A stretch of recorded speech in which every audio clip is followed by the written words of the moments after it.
嗨，大家好，我是坦平叔。今天是2025年8月11号。这一期咱们聊一聊减负给基层减负，也就是基层的形式主义整治问题。形式主义它的危害这个大家都知道，不仅内耗，不仅浪费，还造成了很多这个经济上的这个浪费昨天中国新闻周刊刊登了一篇报道，标题叫1周5场会，没人敢缺席，也没人真投入。然后他这个词条也上了热搜，什么在编教师称30%工作时间陷入形式主义，还有一条叫政务号花20万外包复制内容用于考核。我们先看看他怎么说的他说毛利觉得过去几年工作是靠熬出来的，连轴转的大小活动和会议，每天要在 APP 上签到并转发文章，以及制作各类没有创造性的文本材料后，还要面对冗长的汇报审核程序。这个毛利作为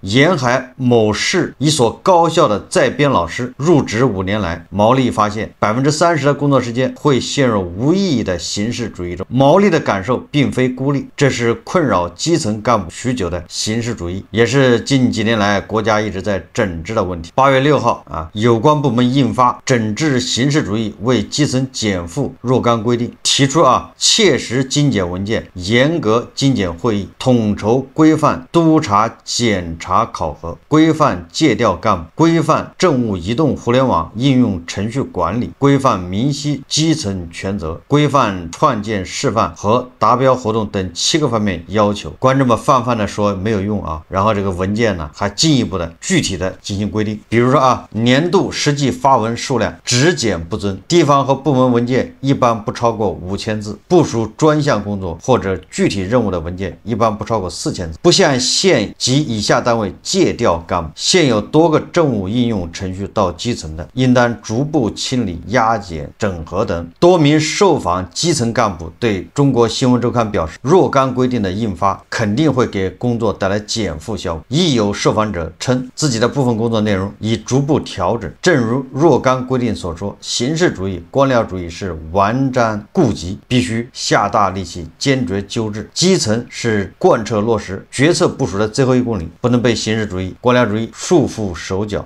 实际上作为老师的形式主义，不光是大学在编老师小学老师也有很多形式主义，也有很多他们本质工作之外的内容。大家可以看一段视频对，上班之后老师还是要跳舞给领导看的。Hello， 今天想跟大家聊一下我为什么把深圳的教师编给辞了，也给未来想当老师的弟弟妹妹们一点参考。那么首先第一点就是工作强度的问题。拿我之前工作的区来说，我们小学副科老师的话是每人每周不少于16节，我的话还会带学校的舞蹈社团。我们社团课是一开始规定让我每周上7节，就是早上7点半到8点半，然后下午5点到6点这个时间段都要上，所以我真正的课时量就是16加7。我的天哪！你在学校待过的人都知道，你上班不可能只等于上课，还会有教研、公开课、看学生午餐午休、带学生放学之类的一些琐事。如果你是在1线城市当老师的话，你会有很多的活动要参加，所以我每个月都会去参加学生或者老师的活动。对，上班之后老师还是要跳舞给领导看的。那么第二点呢，就是严重内耗问题。像我在学校带舞蹈课和音乐课，舞蹈课它又涉及到一个学生外出上下楼以及运动的问题。哇，在这个过程中我超级怕发生安全事故。但7、8岁的年纪本来就是小孩最调皮的时候，你再加2个大人看一个小孩，有的时候还会磕到碰到，那更何况我呢？但你一旦出事，处理起来就没有那么简单了。短的话1天就可以处理完，长的话可能要处理1个月，那最长的话可能就是1个学期。然后每次出事我就是特别自责，特别内耗，但是我又没有办法控制它不发生，就那种感觉就是超级的无力，然后不知道该怎么办。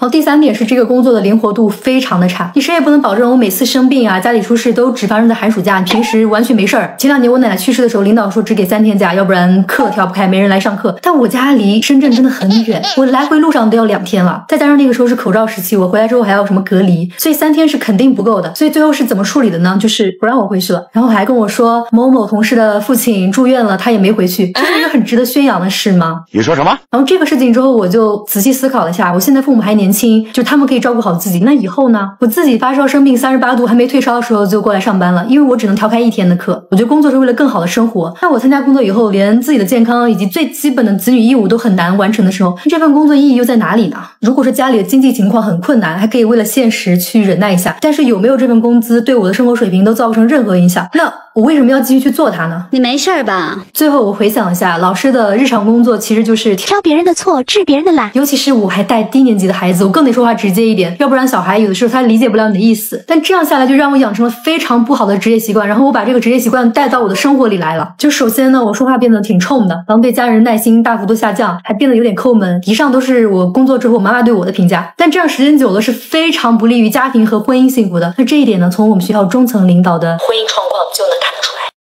但是在我的人生排序里呢，我的家庭、我的父母、我的另一半是要大于我的工作的，因为工作是比较容易换的，但是父母怎么换，另一半也很难换吧。以上排序仅代表我个人，不代表其他人哦。那么这4点呢，就是我辞职的主要原因，给未来想加入这行的人一点小小的参考吧。这个博主啊，他辞掉了他在深圳的，对吧？这个教师这个工作，这里面就涉及很多形式主义，也就是他还承担很多教师之外的工作，这是关于教师的啊。再看看这个基层干部所面临的这个形式主义。大约2周前，东部沿海某市应急管理局的基层干部张杰收到部门下发的若干规定，仅从文件下发这一动作来看，就能看出单位确实在落实整治形式主义。过去传达类似若干规定这样的文件，部门甚至单位肯定要开大会，这次部门只在微信群中简单告知，即将依照文件精神启动量化考核改革。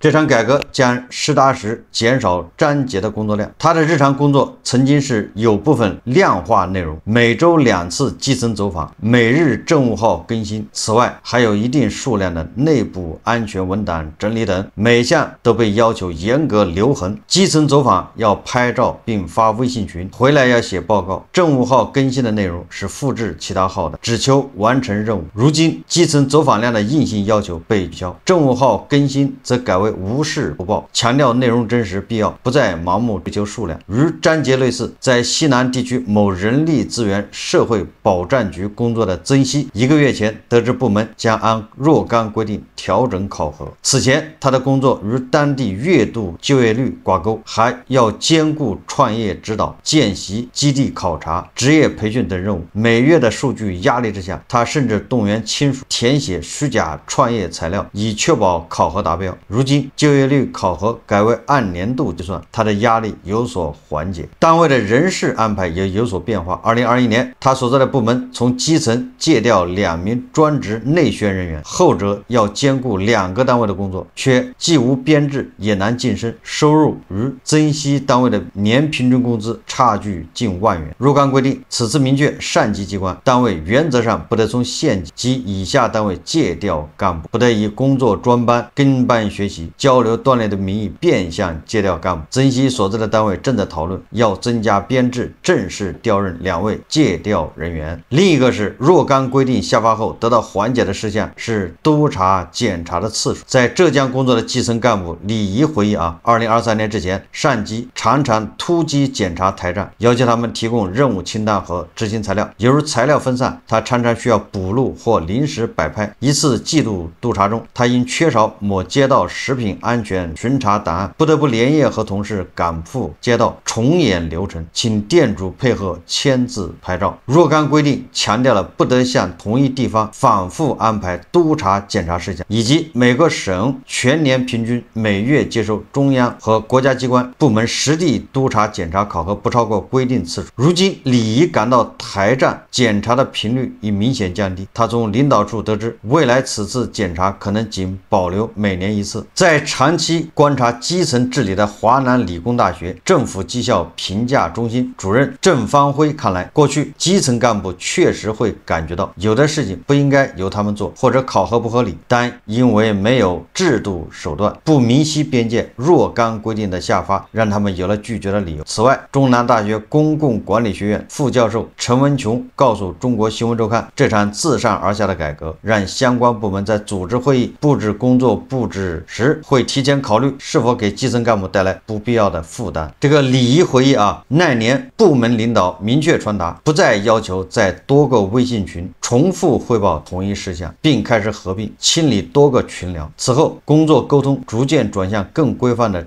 镇丁政务平台。4年后的2023年12月，中央晚信办印发关于防治指尖上的形式主义若干意见，要求对使用频率低、实用性不强的政务 APP 及时关停，并妥善处置相关数据。根据国家互联网信息办公室2023年中发布的数字中国发展报告，截至当时，全国政务新媒体账号11万个，年发文量超过2000万篇啊，你就知道要花多少钱，对吧？你说一篇文章要花多少费用？2000万篇，这个就要造成多大的浪费？政务新媒体账号11万个，那这都要专人维护啊，这就是一笔多大的费用？政务号数量激增的背后是内容同质、运营低效的数字形式主义。这个北京大学乡村振兴研究院院长雷鸣在接受中国新闻周刊采访时表示啊，当运营者对政务号定位和内容把握不准时，常常流入光话题、慢半拍、没人气，严重影响传播力。一位长期参与政务号运营的外包团队负责人透露，2019年到2023年期间，他们负责多个政务号的内容维护。你看看啊，这还外包内容维护，还外包给别人，一年外包费用是20万到30万元，大部分内容复制自其他政务号。关键是你这个政务号没有人阅读，真正阅读的人很少，主要由内部考核和汇报。一个政务号一年外包费用就20万到30万。此后，政务号开始瘦身。据中国新闻周刊不完全统计，截至2024年5月，有10余个省市的政务微信公众号或微博号官宣停止更新或注销，覆盖省市县乡镇多个层。你上级要求我搞公众号，那我就搞，那得有预算，马上就增加预算，增加人员。东部沿海某市宣传系统干部金建说啊，此前本地各部门公众号和 APP 都需要参与每月排名，先比阅读量，不行就比发布数量。为了排名，不少部门不得不凑新闻、堆素材。2023年，当地网信部门取消排名，金建直言，至少省了一半精力。你看，费时费力还费钱。这个文章说啊，不过不断推进的过程也会有走样和反复的情况发生。如何避免以形式治形式，让减负落到实处，是基层与上级要面对的课题。邓方辉观察到，在基层实际工作中，会多是困扰基层的时间最长、最需要解决的问题。若干规定此前数次对形式主义的整治都提出了严格精简会议，在很多地方也确有成效。河南一位村干部说啊，过去至少每月2次驱车上100公里参加县里组织召开的会议，有些与本职工作无关，但是电话一来就得去，如今降到1月1次，且多为重要会议。南方某省村干部赵小田回忆，过去他曾经历过1周5场会，节假日也要集中学习，比如端午节的传统文化课，端午节还有传统文化课，村干部要学习啊，没人敢缺席，也没人真投入。现在如果无突发事项，他每周只参加2、3次会议，效率更高，责任边界清晰。但在礼仪看来，他所在的单位看似减少了会议频次，实际上是大会变小会，有些会议不上报或者改为线上会。从数据上来看，会议是少了，但在上面消磨的时间仍然没有减少。武汉大学社会学院教授吕德文此前也对中国新闻周刊表示，基层的一些会议是没有办法精简的，因为免不了需要会议来协调工作、传达精神，但是上级对会议的总体数量也有要求，所以基层只能换一种形式，就是不出会议通知，不出会议纪要，实际上还是那些工作。此外，有基层工作人员提到，目前在各地的政务平台上都有为基层减负线索征集的填报端口，填报端口自称匿名征集，但他仍然害怕填报。在一个实名登录的工具上填写匿名征集，本身就是一种形式主义。陈文琼把上述行为统统定义为形式上的治理形式主义，看似减轻了负担，实则走过场。在近期的调研中，陈文琼发现啊，某县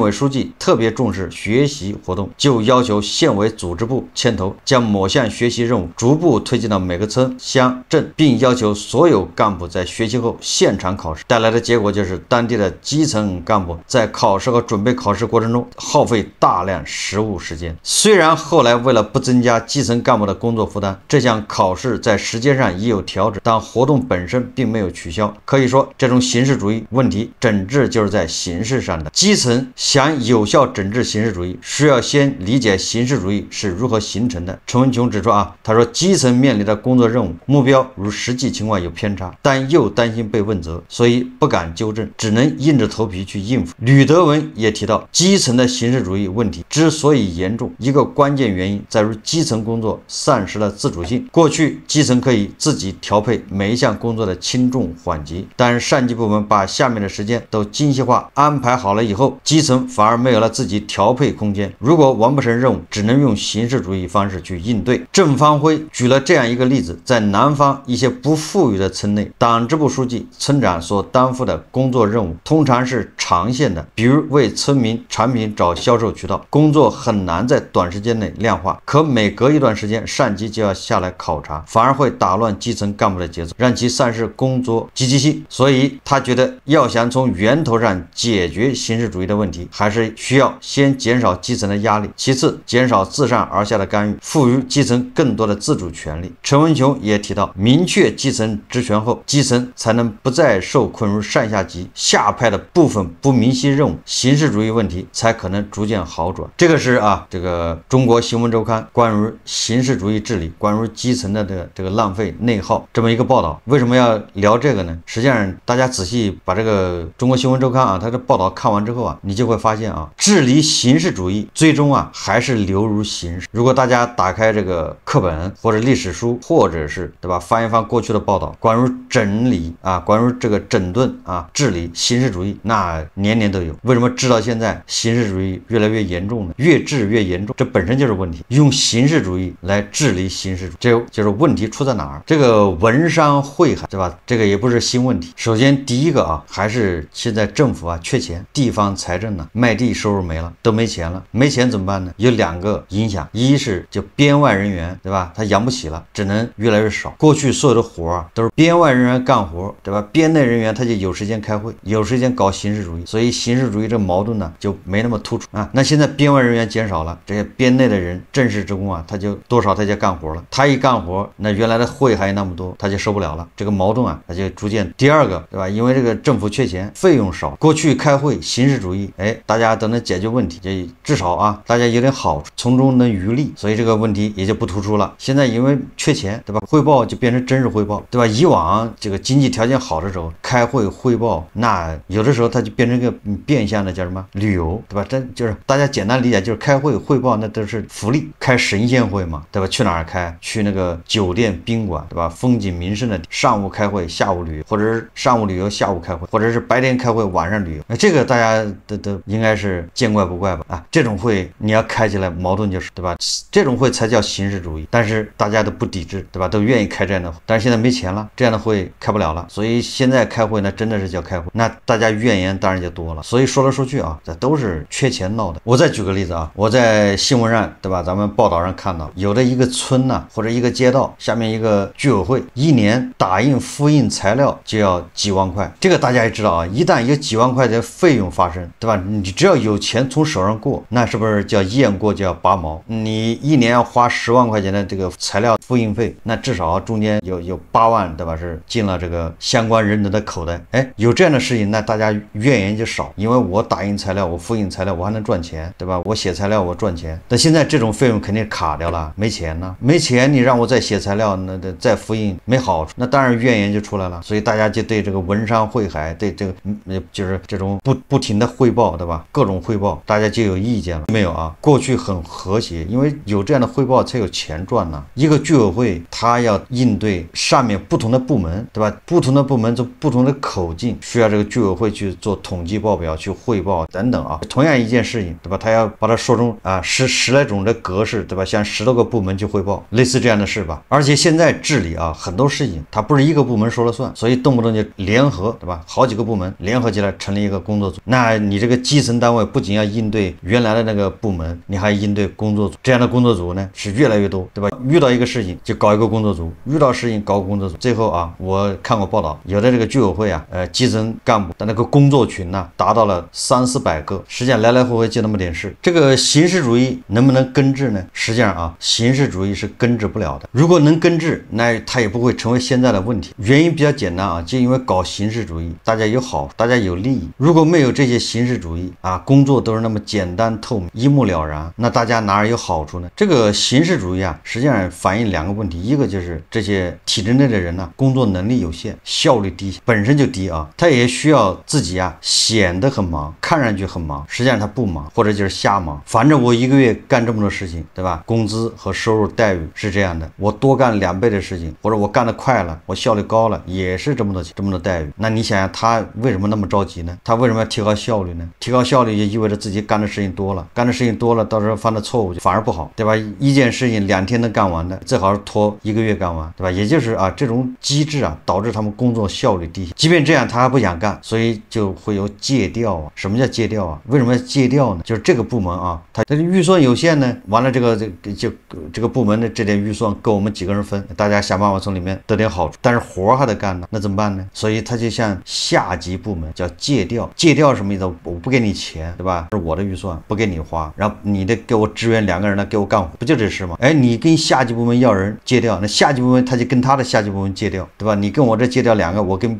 我的下级再借调4个，那下级再跟下级借调8个，反正就这么来。最后借调的最基层都是干活的，对吧？最基层他就怨言就来了，我也没好处。以前借调啊，还有升官，对吧？还可能往上升一步。现在借调恐怕升也难了，又不给人钱，对吧？又升不上去。完了，这个借调的人要干2份活，原来耽误的活他也得兼顾，怨言就多了。所以什么叫借调啊？借调就是上级对下级的压榨。好，那你规定啊不能借调，那没关系啊，他换个名词而已。我没有借调，对吧？他那是下面人，他愿意跑来干活，那你怎么办啊？说学习或者实习，对吧？或者把他上级部门把下级调上来，不叫调上来，对吧？换个名词就行了，反正是来干活。为什么现在要砍那些外包，砍那些什么啊 APP， 砍那些政务号，还不就是没钱了吗？只有钱打手上过，他才能赚钱，他才能雁过拔毛。如果没有钱打手上过，他怎么赚钱呢？对吧？怎么有好处呢？这个有人贴出了审计署的报告啊，这个审计署审计啊，某一个大学啊，将自家购买的杠铃、跑步机共计169万，申请了国家基金，名目是先进教学及科学设备。你说说，他的跑步机、他的杠铃，哎，变成先进教学及科学设备，这个是申请的国家基金啊。说来说去就变着法的从大头那儿拿钱，只有钱过来了，对吧？有钱打手上过，他才能赚钱。还有7所高校申请高校肉食补贴5300万。实际上啊，这个高校肉食补贴这个10年前就已经取消了，但是财政部去年还是给这所高校批了这个，你说说，这个叫5300万。好了，这个你可以理解成财政部对大学生的关爱。这个高校肉食补贴嘛，就是给大学生或者给老师吃肉，你买1斤肉，我给你补贴几块钱，对吧？这整个的经费是5300万，那说明国家对大学生或者对老师的身体啊营养嘛，肉食补贴啊。但是这几家高校啊，把这个钱拿到手之后，并没有拿来买肉给大学生吃，而是把90%资金拿来给老师做体检。这个5300万的肉食补贴，其中4600万用于教职工体检，对吧？这是审计署的报告。你看了这些你就知道了，什么政务号外包要20万、30万，对吧？什么一个居委会1年复印材料要几万、10万，高校把那个跑步机、杠铃变成先进教学设备，申请经费，然后把这个肉食补贴变成老师的，对吧？体检经费，对吧？一切都是为了利益，利字当头。只要有利益，对吧？只要这个叫啊逻辑链条存在，你治理什么形式主义，最终都会变成形式主义。好，这期节目啊，咱们就聊到这里，感谢大家收看。如果喜欢我的节目，欢迎订阅转发，也可以在下方留言评论，谢谢大家。